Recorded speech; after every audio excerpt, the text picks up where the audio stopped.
Empire.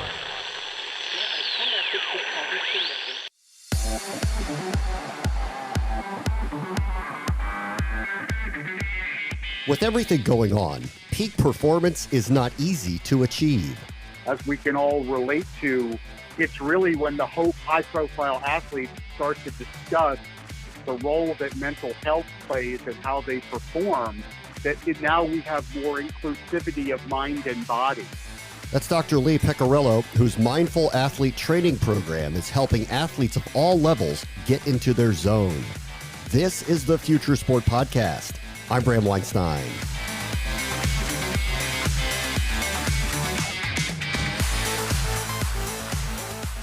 To describe the past year and a half as trying would be the understatement of the century.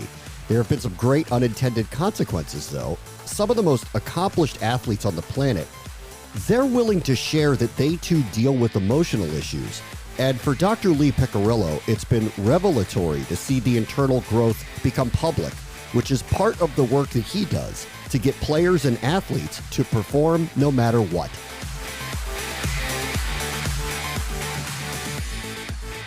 Our guest this week is Dr. Lee Picariello, who runs the Mindful Athlete Training Program, which offers powerful, integrated approaches to working with daily physical, emotional, and psychological stress for the modern athlete. And man, have we hit the right time to touch on all of these topics. Hi, Dr. Picariello. Thanks so much for joining us. And thank you. Wonderful to be here. I just want to get a broad mental wellness. Before we get into what you do specifically, I'd like to have a broad conversation for a moment. Okay. You saw what happened with Naomi Osaka, the highly ranked tennis player who's not playing in the French Open, not playing in Wimbledon. Aaron Rodgers is openly talking about mental wellness. He's not specific what he means about that. It does feel like high-level athletes have changed their approach to disclosing what may or may not be affecting them. And I wonder, having been in the field and being around athletes and knowing that this was hidden for so long, what is your reaction to athletes saying this stuff out loud that they need to take care of themselves?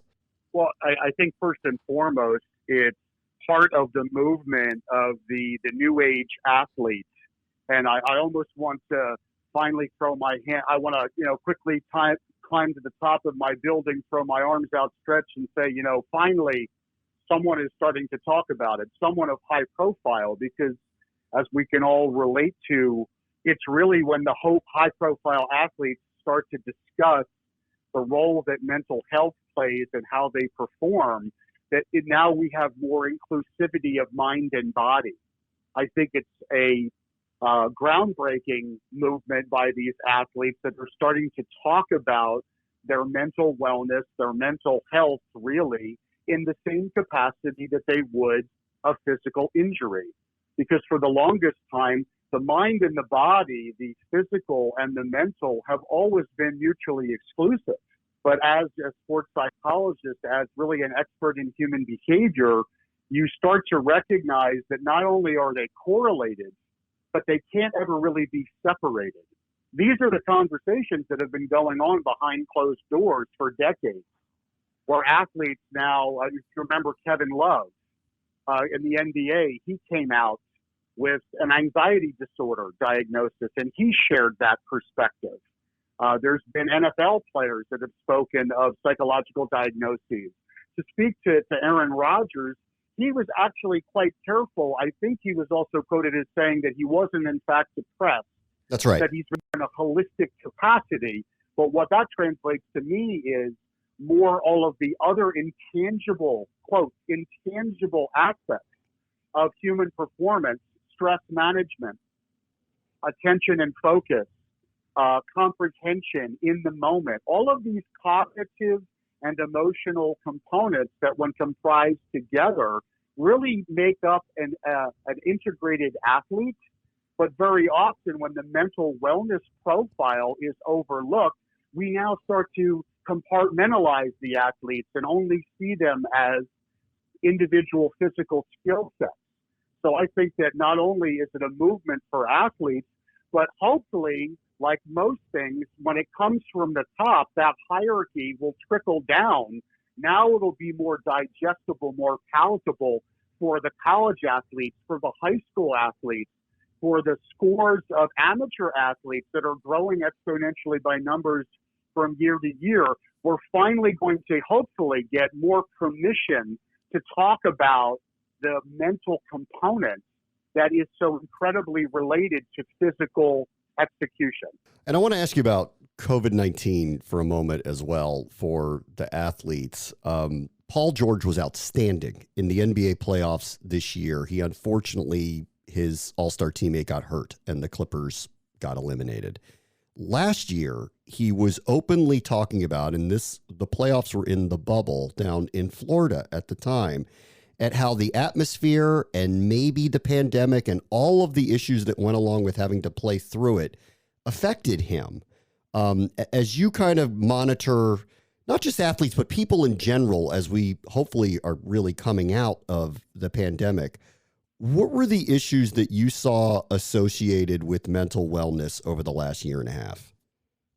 Well, I guess for starters, the most obvious is what is now really globally known as COVID fatigue, which is really the difficulty that people have had in managing the day-to-day stress associated with what we call dramatic life change. So let's go to the NBA very quickly with your Paul George analogy. What a lot of people didn't really take into consideration until the players started going public with it is that while the NBA did a phenomenal job from an operational standpoint to figure out how they could play basketball, keep the athletes safe, and essentially keep COVID out within their bubble, what was not really considered, at least to the public's eye, was the psychological and emotional impact that isolation would have on those athletes. To simply remove yourself from the day-to-day environment. There were other comments from players who eventually went public that said that just doing the same routine, seeing the same people day in and day out became more of that mental grind. So now let's translate that to everyday population, you and I, common Joe and Jane type folk. What we're struggling with the most, and it's still resonating, substantially so, in typical clinical practices. What is resonating from COVID-19 is a general level of mental fatigue that is really the brain's inability to process common demands over time that make decision-making difficult. So mental fatigue, while playing a role in how we perform, let's face it, life is in fact a performance. And when we're asked to perform, when we're asked to go to work, we were asked to figure out how to work from home, how to raise our children while not being able for them to attend school. The whole virtual movement, dramatic life change was abundant throughout human history. And what we have found is that the brain's ability to withstand dramatic change without proper rest and recovery, without the proper flexibility or endurance, that we would find just by diverse activities in and out of our everyday lives. When those things were removed and we were asked to be very specific and engage in a very intentional way, the brain's ability to really adapt started to slow down, and therefore emotional problems stem from it. Okay, let's get back into high-level athletics, which is the topic that we wanted to bring you on to talk about here with the Mindful Athlete Training Program. Kind of take us through basically what do you do when you're working with the athletes or the teams for that matter? Well, we've worked nationally the last year with a host of NFL players from coast to coast. We've worked with Major League Baseball organizations, specifically their coaches. And what we do is you need to think about the Mindful Athlete Training Program as a mental fitness exploration to help people redefine what it is to perform in the moment. So very often when you think about traditional mental skills, When you think about traditional sports psychology, you hear words like guided imagery and visualization. We're really trying to change the face of human performance because we've recognized in our work with athletes and coaches at a very high level that the redefinition of sorts is mandated so that mental fitness can be approached as a realistic and viable concept that is analogous to physical training. So when I ask you to think about physical training and I ask you how to do a physical movement in lifting weights, to do a bicep curl or to do a squat or to do a deadlift, the mass majority of people either know what that feels like, looks like, or they will pursue a personal trainer. The problem with mental fitness in general is it's not cool. The whole idea of training your mind and training your brain, like any other core muscle, needs to be more palatable and digestible. So we've brought in biosensor technology to help people track and then train what we like to call the 4 key domains of human performance, which is the heart, the brain, the muscles, and then the neural net that keeps it all together, which is the nervous system. How receptive are the athletes to these trainings in your experience thus far? Are they questioning what's happening? How do they work with you? Well, I think that, like anything, there's a learning curve, and we have the technology to show people. If you were to come to my office, the first thing that we would do is we would take a baseline reading. We refer to this evaluation assessment system as BioQ.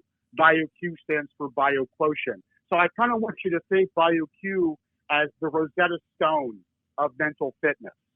It's helping people understand that there's a very specific script that we can look at that helps people with a very structured, clear, and deliberate methodology of training things like their ability to be calm, their ability to get focused, to stay engaged, and then to integrate that host of systems so that they're just performing at a higher level.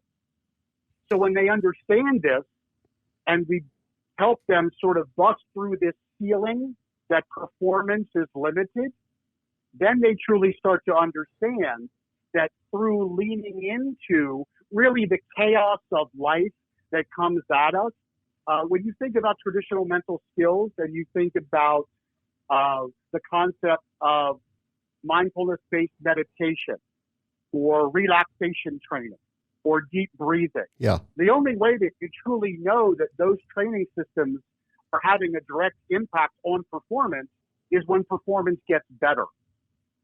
So what we help them understand with is by providing data that is scientifically driven all along the way, they can see how they're making gains, to what extent their systems are growing stronger, and then more importantly, to see how well the systems can relate to one another. It's very Gestaltian.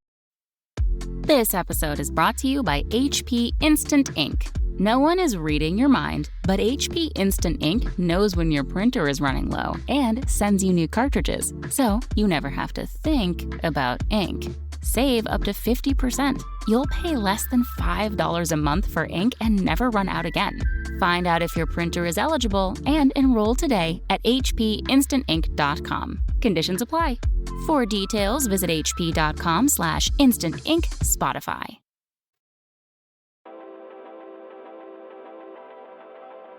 We always used to call this being in the zone. Maybe we just didn't have a better way of describing it. Are you helping people get into this proverbial zone? Yeah, we are. But the thing is that we're also helping them understand that the zone is no longer a feeling. That's why the zone was always so innocuous. It was so abstract for most people to digest. When Michael Jordan, he scored all those points in the Garden, he was in the zone. He described the basket as a big old bucket. Well, how do you replicate that, Mike? Well, I don't know. I was just in the zone. Yeah. Everything. What were you thinking about, Mike? I wasn't thinking about anything. So yes, the concept of the zone has always represented optimal performance, but there's never been a quantifiable way to show someone, listen, this is what your heart rate variability looks like when you're in the zone, which is otherwise known as the flow state. This is what your brainwave activity looks like when you're externally focused and you're relaxed. Or this is how well your muscles, from a neuroplasticity standpoint, the brain's ability to build a new cognitive superhighway through massive amounts of repetition. These are all scientifically data-driven methodology points that have been decades. But at Mindful Athlete Training, we've really conceptualized the method to put them in a particular order, an ascension, if you will, very analogous to climbing a mountain, right? With the base camp philosophy, you're moving from stage to stage as you get higher in your ascension. You are setting up shop for recovery, for acclimatization, to get acclimated to where you are. These are all stages and processes of athletic change. So when athletes identify that this zone not only is attainable, but there's a numerical representation all along the way, now we have buy-in from the professional athletes. Now we have a sense of them fully understanding that when they make certain decisions in their training and their guidance through our support, it now allows them to say, as my numbers are improving, as my numbers are getting better, the integration of my systems are more complete.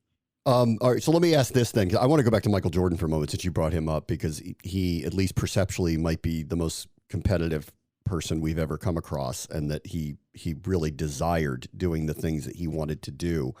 So being that most people aren't, for lack of a better term, wired that way, how individual is this? You know, there can't be a playbook for everybody, right? Correct. So when you think about it, when you're looking at someone like Michael Jordan, right, there's always the adage, like, he hated to lose more than he had a passion for winning. Right. Right. And that's this chip in the brain that people are constantly trying to put their finger on. And what we're trying to communicate at all levels of competition across a host, a myriad, if you will, of athletic domains, is that what is being asked of these individual athletes is they're being asked to recall on a particular skill set that in large cases, someone like Michael Jordan begins with raw skills. The raw skills or the raw talent is what you're bringing to the table, okay? But what most athletes don't realize is there are a certain host of variables that if you are working on them specifically, you now potentiate the raw skills. You're empowering the raw skills. And these are things like what we refer to as intentional training. Some people refer to that as deliberate practice. There's a very line of effort when you think of Michael Jordan, like a Kobe Bryant, the Mamba mentality. You're always bringing twice the effort than the average ordinary Joe or Jane. But then there's also what we call rate of perceived exertion, which is an athlete's ability to truly determine how much effort is required for them to obtain their goals. So when you look at things like rate of perceived exertion and effort, putting those two things together, we call that player engagement. Those two things can be tracked, trained, manipulated, if you will, so that the athlete has a better understanding that those areas can be strengthened, they can be more flexible, you can have endurance, you can also engage in a particular state of recovery. But the bottom line, the underlying factor, which say when you look at like a Michael Jordan, that doesn't necessarily impact the other people, is how he's responding to in-the-moment scenarios that cause mental fatigue. Mental fatigue is the number one performance inhibitor on the planet.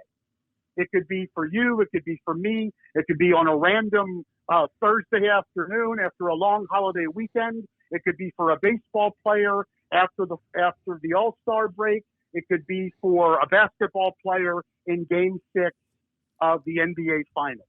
It's not if but when mental fatigue shows up and its level of intensity. What we do at Mindful Athlete Training is we assist athletes with now boosting cognitive endurance, so that if endurance comes up, fatigue comes down, these notions of player engagement, this notion of deliberate practice they become, again, more tangible. It's within their grasp. And now they start to train it like they would their 40-yard dash. We actually put our players through an online, we created a virtual training program we refer to as the mental combine for the NFL players that we work with, because we found that if we make our psychological training analogous to physical, again, it's more digestible, there's more buy-in, and the learning curve is much smaller. It's funny. Now you're talking about another thing that's been vague and talked about in sports forever, which is, can you get a team to peak at the right time? Is that kind of, I guess we're talking can you get a team to peak at the right time? That's always been, a vague terminology that coaches kind of say, and broadcasters like myself. Your fingers crossed, right? That they peak at the right time. We're talking about the Suns right now, peaking at the right time. Correct. You're talking about I'm from Philadelphia. We talked about the Phillies in 2008, peaking at the right time, right? So if you're asking me, can this be trained? The answer is yes, but it needs to go back to its inception, and it needs to be part of the methodology of how professional organizations are working with their athletes. Listen, in today's world, when I say mental fitness to you, you may think positive. When I say gym or exercise, you may think positive. When I say mental health, the mass majority of the population's response to that is, well, why are you bringing up mental health? There's nothing wrong. It's negative. That's right. It's a negative stereotype. And this is part where when you infuse technology, we use biosensor technology, otherwise known as traditional or non-traditional biofeedback. We're giving these athletes real-time information on their ability to manage heart, brain, and muscle. When you put a quantifiable number behind an innocuous abstract concept like mindfulness, it's digestible. It's more sensible.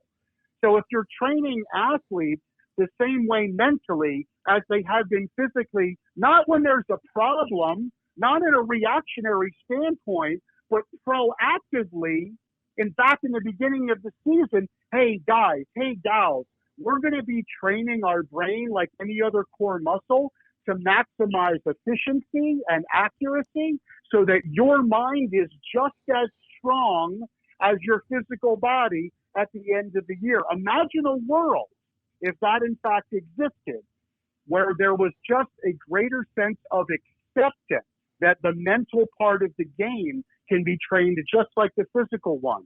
So I want to go back to the Michael Jordan reference that you made.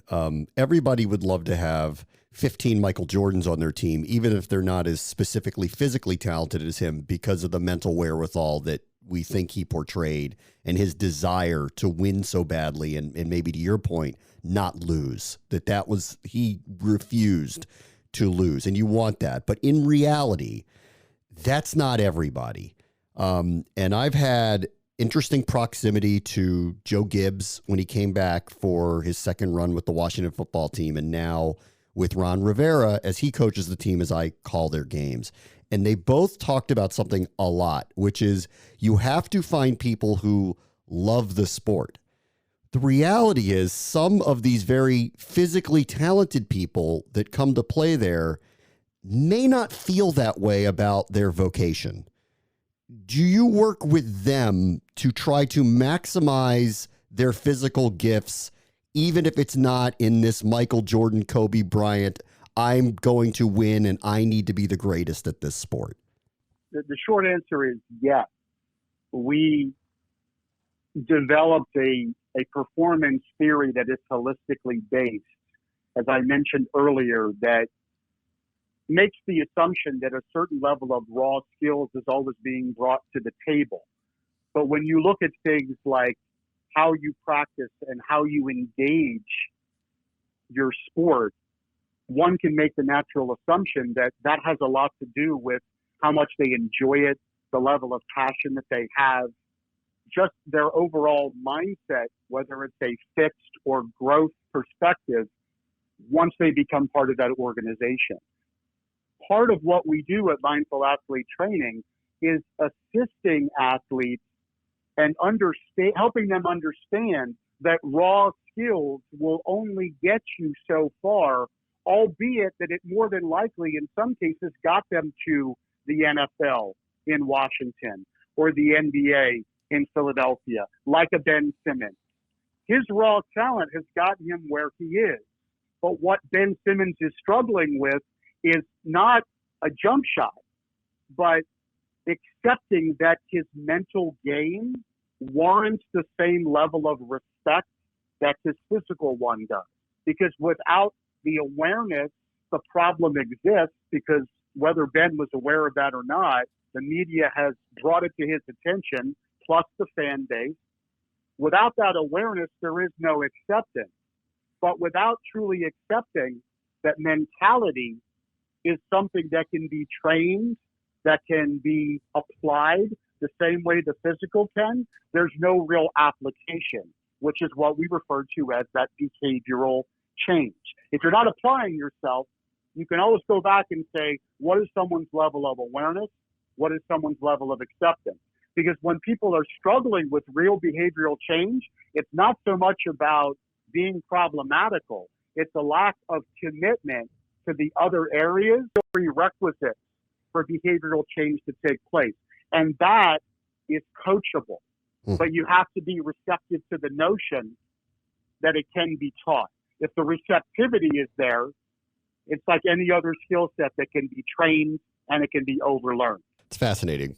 Dr. Lee Picariello is the CEO of Mindful Athlete Training. Thank you so much for joining us. Thank you. I really appreciate you giving me the opportunity, and I enjoyed our conversation. On the next Future Sport podcast, we are debuting our live shows on the brand new Fireside Chat app. You'll be able to sit in the audience and listen to our guests as we conduct the interviews live.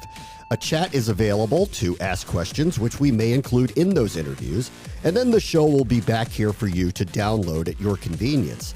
In the show description is an invitation to join Fireside Chat, so check it out, and we'd love your feedback on the new ways that we intend to interact with you. That will do it for this episode. As always, the future is now. This is the Future Sport Podcast. I'm Bram Weinstein.